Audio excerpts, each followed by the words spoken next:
और जिस वक्त वित्त मंत्री निर्मला सीतारमण ने अपने बजट भाषण में इनकम टैक्स को लेकर इतनी बड़ी घोषणा की, तब मोदी सरकार के सभी सांसद इसका स्वागत करते हुए मेज को थपथपा रहे थे, जबकि विपक्षी सांसद इस घोषणा के बाद स्तब्ध रह गए। उन्हें समझ ही नहीं आ रहा था कि इस ऐतिहासिक ऐलान पर उन्हें क्या करना चाहिए, इसका स्वागत करना चाहिए या चुपचाप बैठना चाहिए। और वहां एक सन्नाटा छा गया। जो विपक्ष के नेताओं का जो कैंप था उसमें सन्नाटा छा गया और चुप्पी छा गई। विपक्ष के नेताओं को समझ में ही नहीं आया कि वो भी मेज थपथपाएं या फिर वो चुपचाप बैठे रहें। और देखिए कि कैसे विपक्ष सन्न रह गया इस घोषणा के बाद। I am now happy to announce that there will be no income tax payable up to income of 12 lakh rupees.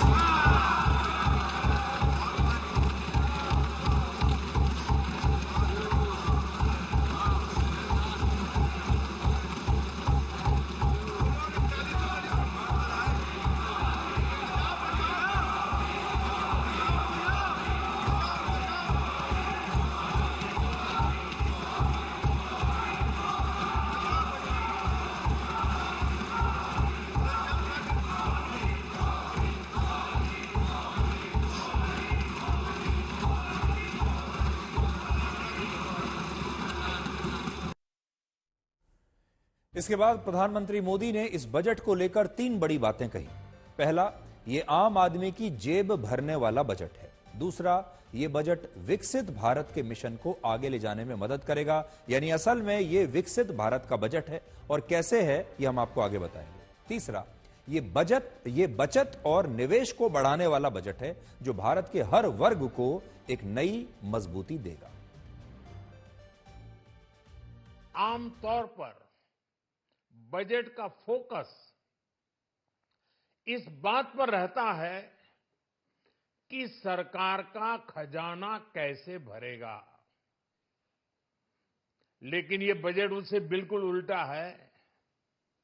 लेकिन ये बजट देश के नागरिकों की जेब कैसे भरेगी, देश के नागरिकों की बचत कैसे बढ़ेगी और देश के नागरिक विकास के भागीदार कैसे बनेंगे, ये बजट इसकी एक बहुत मजबूत नींव रखता है। सभी आय वर्ग के लोगों के लिए टैक्स में भी कमी की गई है। इसका बहुत बड़ा फायदा हमारे मिडिल क्लास को,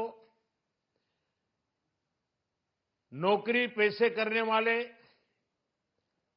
जिनकी आय बंधी हुई है, ऐसे लोगों को, मिडिल क्लास को इससे बहुत बड़ा लाभ होने वाला है। उसी प्रकार से जो नए नए प्रोफेशन में आए हैं, जिनको नए नए जॉब मिले हैं, इनकम टैक्स की ये मुक्ति उनके लिए एक बहुत बड़ा अवसर बन जाएगी। आप बार बार सुनते होंगे विकसित भारत की बात, क्योंकि भारत को विकसित बनना है और इसीलिए कहते हैं कि विकसित भारत का उद्देश्य लेकर अब सरकार आगे बढ़ रही है। अब विकसित भारत के लिए हमारे देश को 2 चीजें करनी होगी। पहला, विकसित भारत के संकल्प को पूरा करने के लिए भारत को अगले 10 वर्षों तक 8% या उससे ज्यादा का जीडीपी ग्रोथ रेट चाहिए होगा। इतना जीडीपी ग्रोथ रेट तब आएगा जब लोगों के खर्च करने की क्षमता ज्यादा होगी, जब लोग ज्यादा पैसा खर्च करेंगे। और इसी बात को ध्यान में रखते हुए सरकार ने इनकम टैक्स की छूट को 12 लाख रुपए की आय तक बढ़ा दिया है, ताकि जो मध्यम वर्ग के लोग हैं, क्योंकि भारत की जो जीडीपी है उसमें एक बहुत बड़ा हिस्सा मध्यम वर्ग के लोगों के खर्च को लेकर होता है। जितना ज्यादा पैसा मध्यम वर्ग के लोग खर्च करेंगे, भारत की जीडीपी का जो इंजन है वो उतना ज्यादा मजबूत होगा और जीडीपी उतनी तेजी से भागेगी, हमारी ग्रोथ रेट उतनी ज्यादा होगी। अभी इस समय जो अनुमानित जीडीपी ग्रोथ रेट है भारत की, वो लगभग 6.5% के आसपास बताई जा रही है, लेकिन 6.5% से काम नहीं चलने वाला। ये जो ग्रोथ रेट है जीडीपी की, ये 8%, 8.5% के आसपास इसे करना होगा, तभी भारत विकसित भारत बन पाएगा। और ये भी कोई 1-2 साल नहीं, लगातार 10 वर्षों तक भारत को 8% की जीडीपी ग्रोथ रेट चाहिए होगी, और वो तब तक नहीं होगी जब तक हम अपनी अर्थव्यवस्था में और ज्यादा पैसा सर्कुलेट ना करें, और ज्यादा पैसा ना डालें। और ये तभी होगा जब हमारा जो मध्यम वर्ग है ये अपना खर्चा बढ़ाएगा। खर्चा तब बढ़ाएगा जब उसकी जेब में पैसा बचेगा। अब पैसा टैक्स के दायरे से बाहर आने के बाद बचेगा, और इस पैसे को ये मध्यम वर्ग के जो लोग हैं और परिवार हैं ये किसी न किसी रूप में खर्च करेंगे। दूसरा, भारत को अगर विकसित बनना है तो हमें आर्टिफिशियल इंटेलिजेंस को अपनाना पड़ेगा और रोजगार के नए अवसर अब पैदा करने पड़ेंगे। अब स्थितियां बिल्कुल बदल गई हैं। अब जो बेरोजगारी का जो परिभाषा हुआ करती थी, रोजगार की जो परिभाषा हुआ करती थी, इससे पहले कुछ वर्ष पहले तक जब आप अपने बच्चों को स्कूल भेजते थे और सोचते थे कि उन्हें डॉक्टर बनाना है, इंजीनियर बनाना है, या कुछ खास उनको किसी खास प्रकार की डिग्री दिलवानी है, अब वो सब बदलने वाला है, क्योंकि आर्टिफिशियल इंटेलिजेंस आ गया है।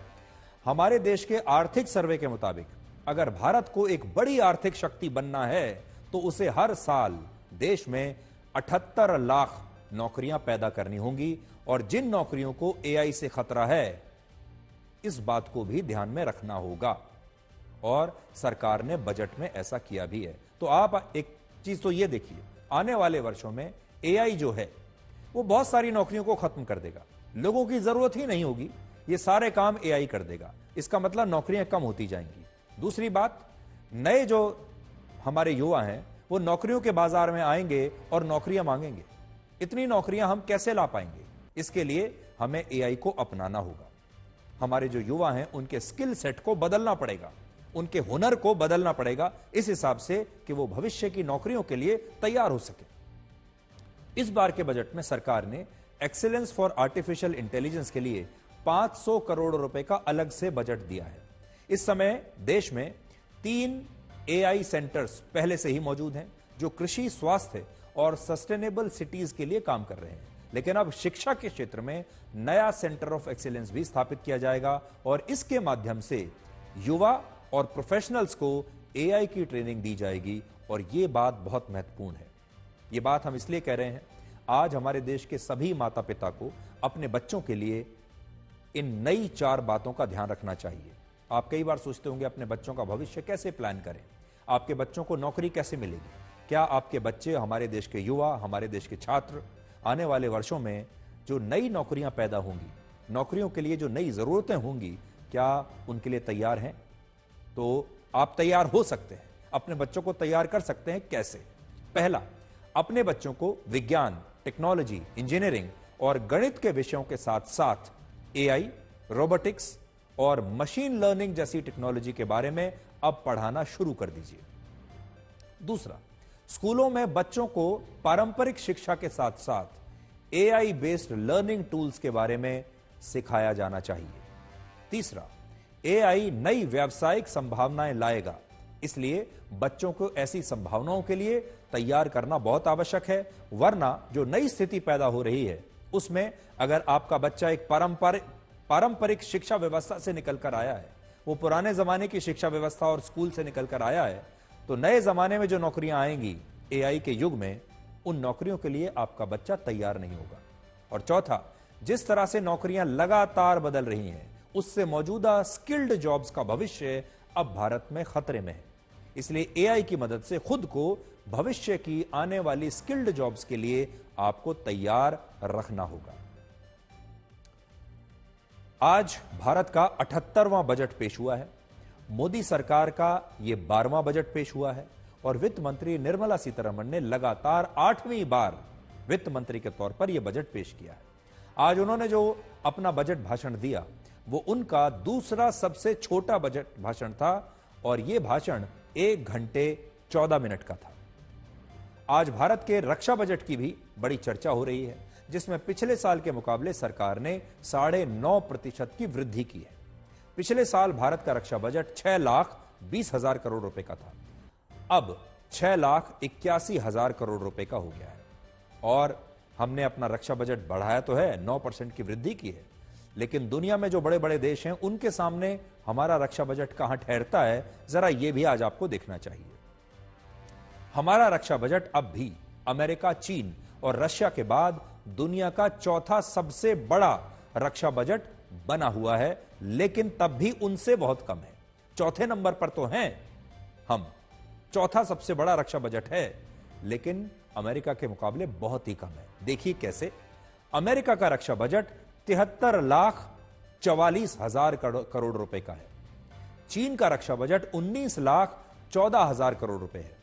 रशिया का 12 लाख करोड़ रुपए है और भारत का रक्षा बजट 6,81,000 करोड़ रुपए का अभी हो गया है। अब जरा देखिए, तुलना कीजिए। देखिए कहां अमेरिका 73 लाख करोड़, चीन लगभग 20 लाख करोड़, रशिया 12 लाख करोड़ और हमारा अभी है 6.25 लाख करोड़। चीन और भारत के रक्षा बजट में अब भी लगभग 13 लाख करोड़ रुपए का अंतर है। हम बात तो करते हैं कि हम चीन से मुकाबला करेंगे, चीन अब हमारा दुश्मन नंबर 1 बन गया है। हम अक्सर अपनी तुलना अब चीन से करने लगे हैं, लेकिन चीन का रक्षा बजट जरा एक बार देख लीजिए और हमारा रक्षा बजट भी आप जरा एक नजर यहां पर डाल सकते हैं। अब भारत के लिए सबसे बड़ी चुनौती यह है कि जब हमें अपने रक्षा बजट का एक बड़ा हिस्सा नए हथियारों को खरीदने पर खर्च करना चाहिए, तब हमारे रक्षा बजट का 53% हिस्सा जानते हैं किस चीज पर जा रहा है? आप सोचते होंगे कि ये जो सारा पैसा है इससे हम नए हथियार खरीदेंगे, अपनी सेना को मेंटेन करेंगे, लेकिन हमारे रक्षा बजट का 53% हिस्सा सिर्फ पेंशन और तनख्वाहें देने पर खर्च हो रहा है।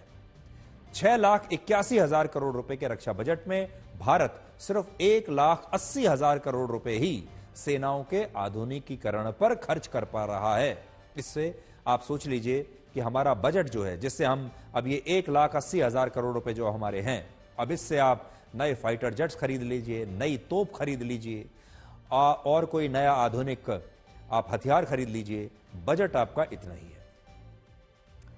अब आप ये देखिए कि सरकार ने 50 लाख करोड़ रुपए का जो बजट बनाया, उसमें से कितना पैसा किस चीज पर खर्च होगा? इसमें से सबसे ज्यादा 20% बजट जो है वो सरकार के कर्ज और उसके ब्याज चुकाने में खर्च होगा। जैसा हमने आपको बताया था कि सरकार पर बहुत कर्ज है, इस समय सरकार हर साल घाटे में रहती है। जो हमने पैसा लिया हुआ है, सरकार ने जो उधार लिया हुआ है, उसके ब्याज और उसे चुकाने के लिए इसमें से 20% हिस्सा तो उसी में चला जाएगा। यानी सबसे बड़ा जो कंपोनेंट है हमारे बजट का, जो सबसे ज्यादा पैसा हम आज खर्च करते हैं अपने बजट में, वो अपने कर्ज और ब्याज पर खर्च करते हैं। इसके बाद 8% बजट तीनों सेनाओं पर खर्च होगा। 6% बजट लोगों को सब्सिडी देने पर खर्च होगा, लोगों को जो छूट दी जाती हैं अलग अलग प्रकार की, उस पर खर्च होगा। 8% बजट केंद्रीय योजनाओं पर खर्च होगा। 4% बजट पेंशन देने पर खर्च होगा, जो सरकार के जो पुराने कर्मचारी हैं जो रिटायर हो चुके हैं उनको पेंशन दी जाएगी। अगर हम पेंशन और सब्सिडी के बजट को मिलाकर देखें तो इन पर सरकार अपने रक्षा बजट से भी ज्यादा पैसा खर्च कर रही है। हमारे देश में जो विपक्षी नेता ये कहते हैं कि लोगों को सरकार से मंदिर की जगह अस्पताल, सड़कें और स्कूल मांगने चाहिए, उन विपक्षी नेताओं के लिए भी इस बजट में एक बुरी खबर है। सरकार ने पिछले साल के मुकाबले इस बार देश का कैपिटल एक्सपेंडिचर 10% बढ़ा दिया है और अब ये 11,21,000 करोड़ रुपए हो गया है। कैपिटल एक्सपेंडिचर क्या होता है?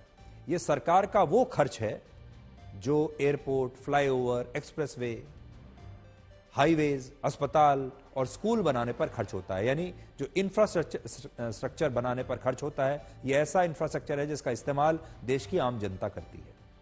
जो विपक्षी नेता ये कहते हैं कि मंदिर बनाने से क्या होगा, मंदिर की जगह स्कूल और अस्पतालों को बनाना चाहिए, उनकी सरकारों में विकास के इन्हीं कामों पर सिर्फ 1,88,000 करोड़ रुपए खर्च हुआ करते थे जब विपक्ष की सरकारें थी।